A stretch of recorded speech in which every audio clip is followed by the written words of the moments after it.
In the previous video, we discussed Newton's first law, which stated that an object will remain at rest or maintain a constant velocity unless it is acted on by an unbalanced force. Now, all you students may be wondering, how does a net force affect an object traveling at a constant velocity? With this question in mind, this leads us to our topic of Newton's second law of motion. Newton's second law of motion is defined as the net force is equal to the mass times the net acceleration, or more famously known as F equals ma. But let's explain this a little bit more. If we applied a net force to one side of the object, then we would expect the net acceleration to be in the same direction. So in other words, our net acceleration is proportional to our net force, and our constant of proportionality is our mass, since our mass is never going to change. And once again, I stress that mass and weight are not the same thing. Mass is a measurement of how much matter is in an object, while weight is a measurement of the pull of gravity on an object. And as a reminder, the units for force is kilograms meters squared per second squared, or also known as newtons. Now, let's get into an example. So we have a box that has a mass of 15 kilograms and a force of 60 newtons is being applied on the box to the right. And we're asked, what is the box acceleration? Before we dive into the problem, I want to point out that this symbol is called sigma. And sigma means the sum of something.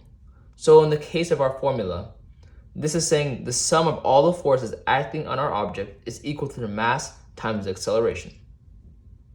Now that we got that out of the way, let's solve this problem. We know that our formula is the sum of all the forces equal to the mass times the acceleration.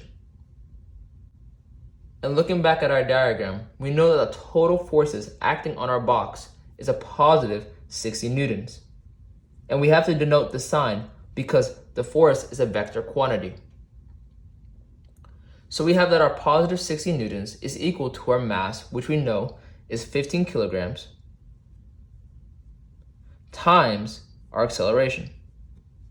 And we can divide each side by 15 kilograms to get that our acceleration equals a positive 4 meters per second squared. And this is saying, after we apply a force of 60 newtons to the right, our box will accelerate 4 meters per second squared to the right. Now let's look at a harder problem. In this problem, we have two forces that are being applied to our box. Our first force is 10 newtons to the right, and our second force is 20 newtons to the left. We are also told that our acceleration is negative 2 meters per second squared, and we are trying to find our box's mass. Well, like I told you in the last problem, we have to take into consideration all the forces being applied to our box. So our first force is 10 newtons to the right, so that's a positive 10 newtons. And our second force is 20 newtons to the left, so that's a negative 20 newtons. Remember, force is a vector quantity, so we care about the direction the force is being applied. So we have that our total force is equal to our mass, which we don't know, times our acceleration, which is negative 2 meters per second squared.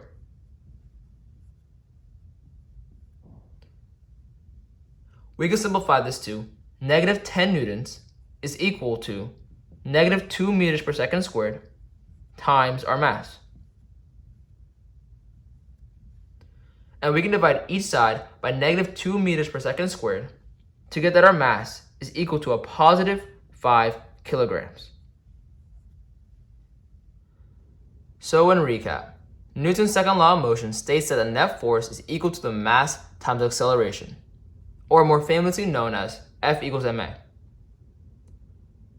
Do not forget, force is also a vector quantity, so you have to take into consideration the magnitude as well as the direction the force is being applied.